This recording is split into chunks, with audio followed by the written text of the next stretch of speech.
Kiran royal వ్యవహారంలో బాధితురాలు లక్ష్మీరెడ్డి సంచలన ఆరోపణలు చేశారు. ఏకంగా జనసేన వైసీపీకి చెందిన నేతలు తనను టార్గెట్ చేశారంటూ పోలీసులకు ఫిర్యాదు చేశారు. వైసీపీ నేత సురేష్ తన ఫోటోలు, వీడియోలను మార్ఫింగ్ చేసి సోషల్ మీడియాలో వైరల్ చేశారని ఆరోపించారు. ఈ విషయంలో జనసేన నేతలు దినేష్ జైన్, గని, హరిశంకర్ సహకరించారన్నారు.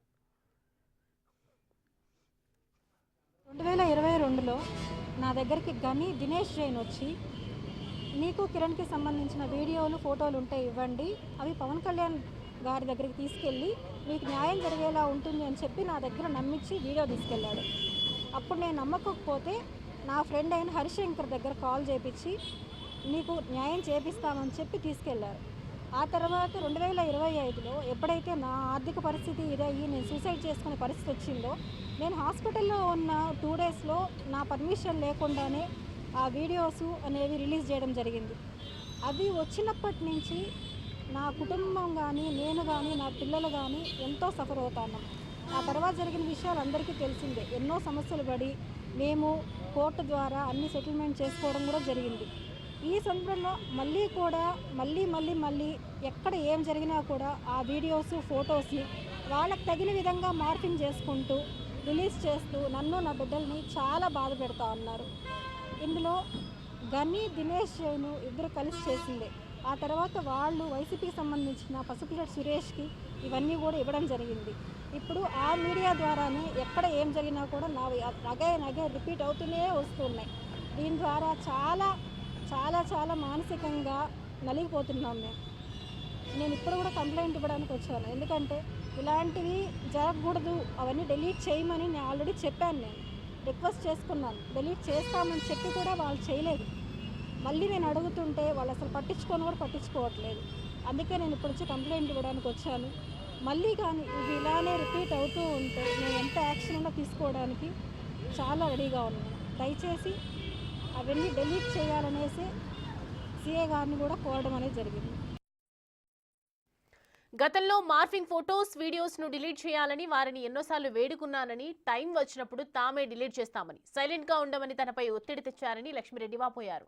సోషల్ మీడియాలో తనపై జరుగుతున్న ఈ విష ప్రచారానికి అడ్డుకోవాలని పోలీసులను కోరారు. మార్ఫింగ్ వీడియోస్, ఫోటోస్ ను వైరల్ చేసిన ప్రతి ఒక్కరిపై కఠిన చర్యలు తీసుకోవాలని విజ్ఞప్తి చేశారు.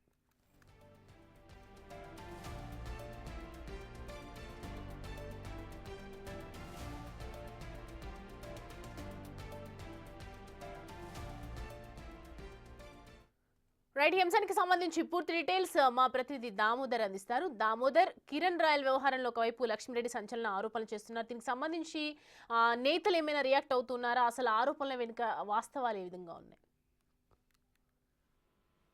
గత 6 నెలల క్రితం ఏదైతే కిరణ్ రాయల్ కు సంబంధించి లక్ష్మీరెడ్డి అనే మహిళ బహిరంగంగా మీడియా సమావేశాలను ఏర్పాటు చేసి తనను కిరణ్ రాయల్ మోసం చేశాడు, అతనితో సంబంధం ఉందన్న విషయాన్ని కూడా బహిరంగంగా చెప్పుకొచ్చింది. అంతేకాకుండా కొన్ని వీడియోలు అతని జన్మదినోత్సవం రోజు అతనికి ఒక బంగారు చైన్ మెల్లో వేస్తున్న విజువల్స్, ఇతర విజువల్స్ ను పెద్ద ఎత్తున సోషల్ మీడియాలో ప్రత్యక్షమై ఆ తర్వాత మీడియా డిబేట్లలోనూ ముఖ్యంగా కిరణ్ రాయల్ రాజకీయ జీవితానికి ఒక రకమైన ఇబ్బందికరమైన వాతావరణం సృష్టించారు. ఈ నేపథ్యంలో కొంతమంది అయితే 2022లోనే ఆమె వద్ద నుంచి ఆ వీడియోస్ ను వైసీపీ నేతలతో పాటు జనసేనలోనే ఒక బ్యాచ్ కలిసి తీసుకెళ్లి తాము పవన్ కళ్యాణ్ కి చూపించి నీకు న్యాయం చేయిస్తామంటూ చెప్పారని, ఆ సమయంలో వాటిని తీసుకెళ్లి అనవసరంగా వేశారంటూ కూడా ఆమె ఆవేదన వ్యక్తం చేసింది. గత 2 నెలల క్రితమే ఈ విషయానికి సంబంధించి ఆమె పోలీస్ స్టేషన్ లో ఫిర్యాదు చేసినప్పటికీ అప్పట్లో పోలీసులు పట్టించుకోలేదు. తాజాగా మరోసారి ఆమె ఒక వీడియో విడుదల చేసి తన జీవితాన్ని నాశనం చేసిన సురేష్ అని, ఎవరైతే తన వద్ద నుంచి వీడియోలు తీసుకెళ్లిన పసుపులేటి సురేష్ అనే వైసీపీ నాయకుడు, గతంలో అతను జనసేనలో యాక్టివ్ గా ఉండేవాడు. ఆ తర్వాత కొన్ని విభేదాలు వచ్చి 4 సంవత్సరాల క్రితం అతను వైసీపీలో చేరిపోయిన నేపథ్యం. ఈ నేపథ్యంలో సురేష్ తో పాటు దినేష్ జైన్, హరిశంకర్ వీలాంటి వాళ్ళంతా కలిసి తనను ఇబ్బంది పెట్టాయి, తన వీడియోస్ బయట పెట్టారు. ఈ నేపథ్యంలో తన ప్రతిష్ట, తన పరువు దిగజారిపోయాయి. దీనికి సంబంధించి చాలా సార్లు సోషల్ మీడియాలో పెట్టిన వీడియోలు డిలీట్ చేయమని తాను పలుమార్లు చెప్పినప్పటికీ వారు డిలీట్ చేయకుండా తన జీవితంతో ఆడుకున్నారు. వీరిని కఠినంగా శిక్షించాలంటూ కూడా ఆమె కోరింది. అయితే మొత్తం మీద కొంత డబ్బు వ్యవహారం కూడా నడిచినట్లు సమాచారము. ఏదైతే కిరణ్ రాయల్ కు నామినేటెడ్ పదవి వస్తుందన్న నేపథ్యంలోనే ఆ సమయంలోనే ఆమె లక్ష్మీరెడ్డి బహిరంగంగా మీడియా ముందుకు రావడము, అతని మీద విమర్శలు కూడా చేయడం జరిగింది. ముఖ్యంగా ఏదైతే జనసేనకు సంబంధించి వాణిని వినిపించిన రాష్ట్ర స్థాయిలో వాణిని వినిపించిన వారిలో కిరణ్ రాయల్ ఒకరు. ఏదైతే 2019 తర్వాత పార్టీ కొంత స్తబ్దతగా ఉన్న సమయంలో కూడా ఎవరికి వైసీపీకి ఏమాత్రం భయపడకుండా తన వాణిని వినిపించడమే కాకుండా పలుమార్లు జైలుకు వెళ్ళాడు. అంతేకాకుండా పవన్ కళ్యాణ్ ఎవరు విమర్శించినా, ఏ స్థాయిలో విమర్శించినా తనదైన శైలిలో విమర్శిస్తూ వార్తల్లో నిరంతరం ఉన్న వ్యక్తి కిరణ్ రాయల్. అలాంటి వ్యక్తికి ఖచ్చితంగా పదవి వస్తుందని అందరూ అనుకుంటున్న సమయంలో ఒక్కసారిగా లక్ష్మిరెడ్డి ఇష్యూను బయటికి తెచ్చి అతన్ని పార్టీ కార్యక్రమాలకు దూరంగా ఉండేటట్లు పార్టీ అధిష్టానం ద్వారానే చెప్పించారు. ఈ నేపథ్యంలో అతను కూడా సైలెంట్ అయ్యాడు. అయితే ఈ విషయంలో ఉన్నట్టుండి లక్ష్మిరెడ్డి మరోసారి మీడియా ఏదైతే తన వీడియోలను విడుదల చేయడం జరిగింది. ముఖ్యంగా తనకు ఈ విధంగా ఎవరైతే సురేష్, జనసేనకు సంబంధించిన సురేష్ తో పాటు మరికొందరు నాయకులు కలిసి అదేవిధంగా వైసీపీ జనసేన నాయకులు ఇద్దరూ కలిసి తన జీవితాన్ని బజార్ను పెట్టారు. ముఖ్యంగా వీడియోలన్నీ బయట పెట్టారు. తనకు న్యాయం చేస్తారని చెప్పి ఈ విధంగా వీడియోలను బయట పెట్టడం ఎంతవరకు సమంజసమంటూ వారి మీద కేసు నమోదు చేయాలంటూ కూడా ఆమె ఈస్ట్ పోలీస్ స్టేషన్ లో ఫిర్యాదు చేసినట్టు తెలుస్తుంది. మొత్తం మీద ఈ ఘటన ఇప్పుడు సంచలనం కలిగించిందని చెప్పవచ్చు. 6 నెలల క్రితం ఏదైతే లక్ష్మిరెడ్డి పెద్ద ఎత్తున విమర్శలు గుప్పించింది, కిరణ్ రాయల్ తన జీవితాన్ని నాశనం చేశాడు, తనకు 1,20,00,000 మేర అప్పు బకాయి ఉన్నాడు, తన ఆస్తులన్నీ తినేశాడంటూ చెప్పిన వ్యక్తి ఈ రోజు ఏకంగా ఈ విధంగా కిరణ్ రాయల్ రాజకీయ జీవితాన్ని నాశనం చేయడానికి తన వీడియోలను వాడుకున్నారంటూ చెప్పడం విశేషం. మొత్తం మీద ఈ విషయం ఏదైతే తిరుపతి జిల్లా వ్యాప్తంగా సంచలనం కలిగించిందని చెప్పొచ్చు. ఒక్కసారిగా ఏదైతే ఈమె లక్ష్మిరెడ్డి మాట్లాడిన మాటలు ప్రస్తుతం వైరల్ అయ్యాయి. దీనిపైన అసలు జనసేన నాయకులు మాత్రం మౌనంగా ఉన్నారు. అసలు ఏం జరిగింది, మాకు సంబంధం లేదన్నట్లు కూడా వ్యవహరిస్తున్నారు. కానీ అప్పట్లోనే ఆమె తాను జనసేనలో ఒక జిల్లా స్థాయి నాయకుడికి తాను ఈ వీడియోలు ఇచ్చారని కూడా ఆ వీడియోలను అప్పట్లోనే పవన్ కళ్యాణ్ కు జనసేన నాయకుడు చూపించాడంటూ కూడా చెప్పుకొచ్చిన నేపథ్యం, తాజాగా జరిగిన పరిణామాల నేపథ్యంలో అసలు ఏం జరుగుతుంది,